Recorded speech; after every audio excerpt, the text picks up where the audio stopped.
Hi everybody, it's Emer from ECO-UNESCO. Today I'm out in my local park and we're going to be doing quadrating today, or sampling using a quadrat. There are two ways to do this. I'm going to show you both.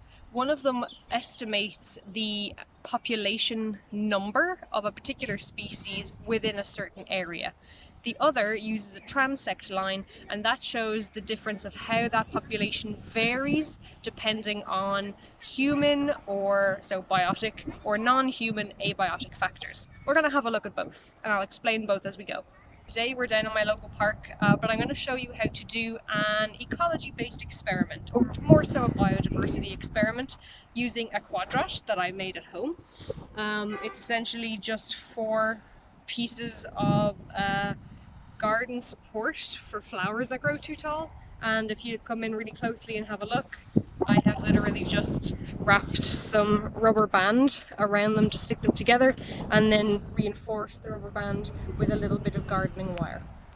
But all you'll need for this experiment are some sticks to make a quadrat. You could even use a hula hoop, or some random bits of wood that you can just nail together.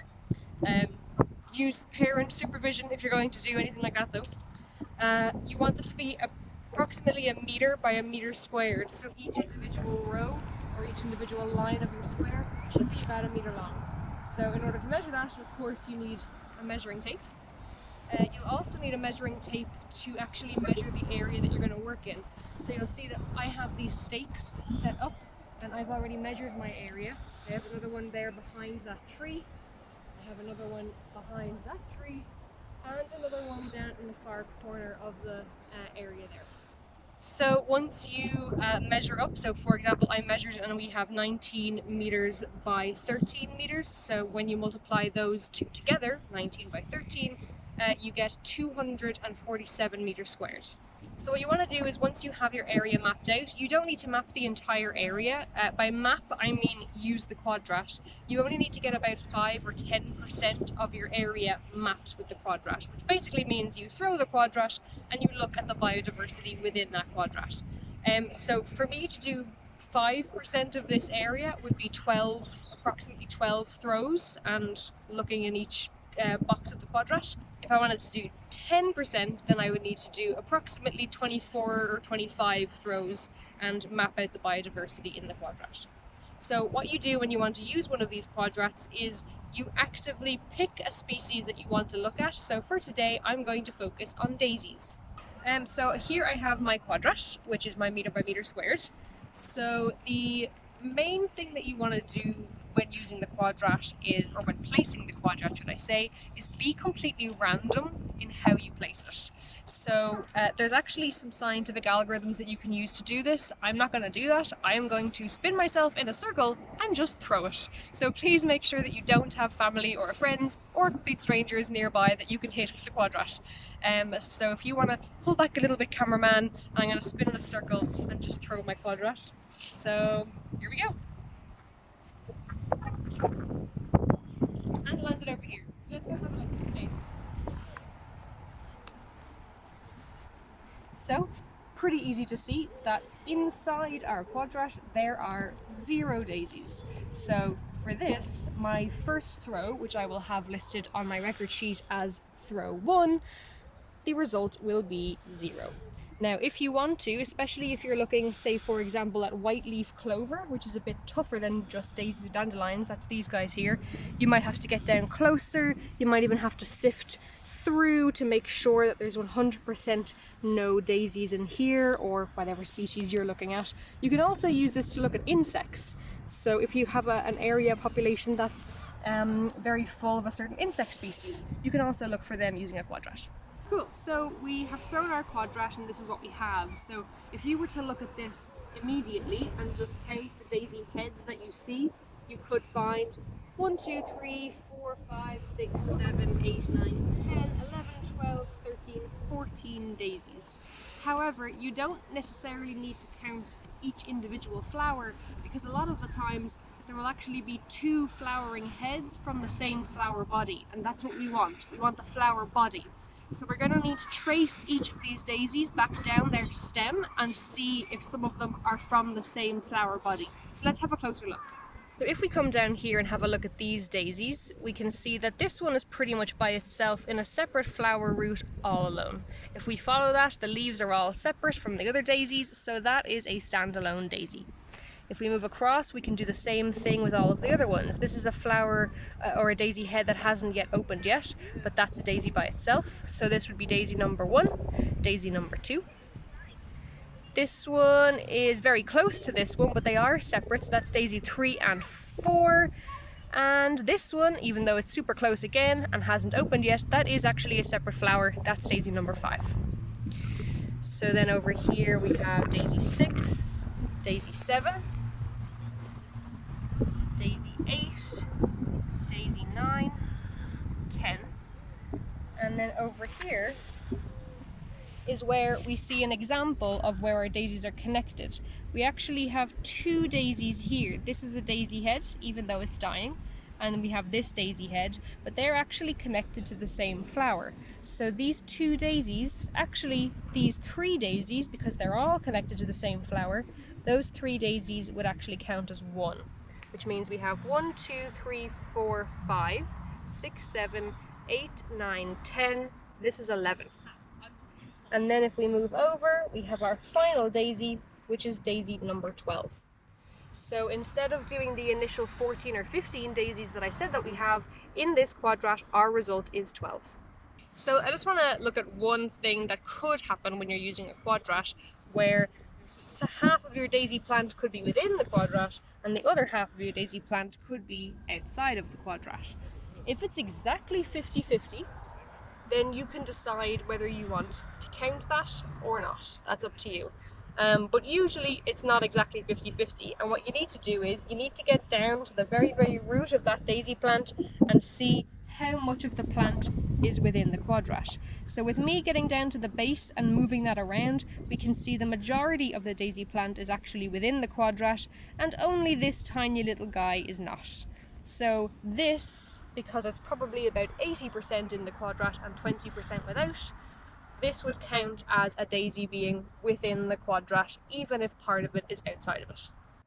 So at the end of the day, this is the sheet that I have remaining. So you can see at the top I've written down the total squared area of the fields that I was working on, which was 247 meters squared. I then mapped out a list of each individual throw. I have the numbers from 1 to 12 here, and the number of daisies that I found in each throw are all listed. Once we get to the end, we have 3 things that we need to do. The first is get the total. So all we do is we add up the number of daisies that we found in each quadrat, and that total comes to 85 daisies. We then get the mean, which is the total just above, which is the 85, divided by the number of throws that we did, which is here 12. So 85 divided by 12 is approximately 7. So the last thing that we have to do to get the total population of daisies in that area is we multiply the mean, which is 7, by our total area. And if we scroll back up, we can remember that the total area is 247 meters squared. So 247 multiplied by 7 is 1,729, and that is the estimated population of daisies in the area that we were looking at. So this is the second method of using a quadrat, and this way shows the effect of certain influences on the species that you want to look at. So we're still looking at daisies here, and you can use this to look at abiotic factors or biotic factors. So abiotic factors are ones that are caused by things that aren't people or animals. So that would be, for example, temperature or soil pH, etc. And then biotic factors would be caused by humans. So, for example, what we're going to be looking at today is how plant species, or daisy species in this case, grow, whether it's closer to a path where people would normally walk. So you can see that there's a car park in front here, and then there's a grassy area. So we're also going to be looking at whether people don't use that path and instead just park their car, walk across the grass, and go inside the tennis courts here. That could lead to more plants in this area being dead, dying, or just less of them growing. So whether or not humans have an influence on this stretch of grass. So what I've done is I've taken my transect. My transect is essentially a cutting that I have done, and for this cutting I have used a tape measure, 20 meters down to the very end. And literally all we have to do is we take our 1 meter quadrat and we line it up with the 1 meter line. And then all we do is we count the amount of daisies, seeing as we are in this case looking at daisies.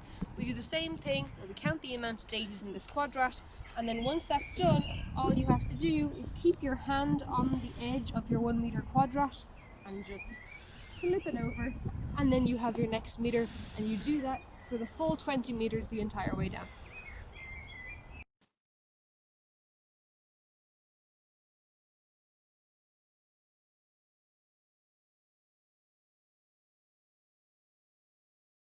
The results of our transect line, we need two columns, one for each meter that we looked at. We did 20 meters, so 1, 2, 3, 4, 5, the whole way down to 20.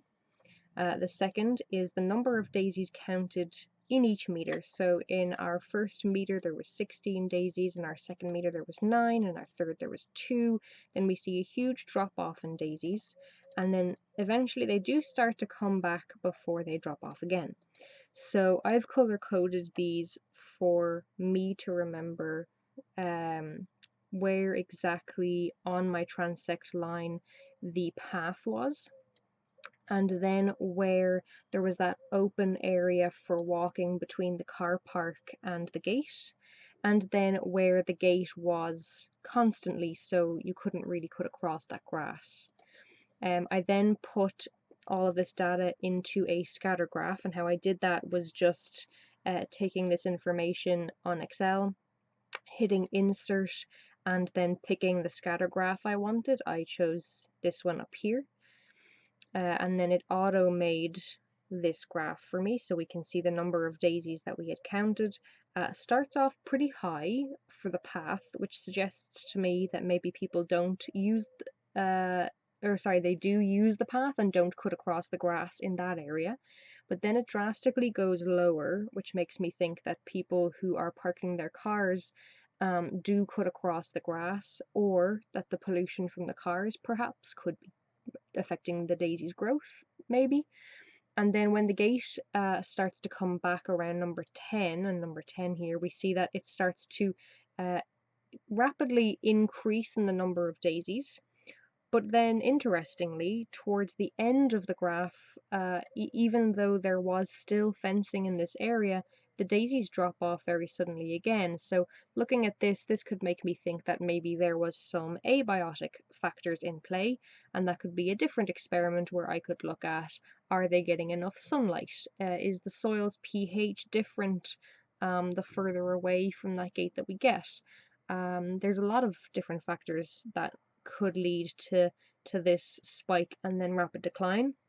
Similarly to this spike and decline as well, it might necessarily not be humans that are causing this lack of daisies in this area. So further testing is needed, but it does give us a nice indication as to what's going on here.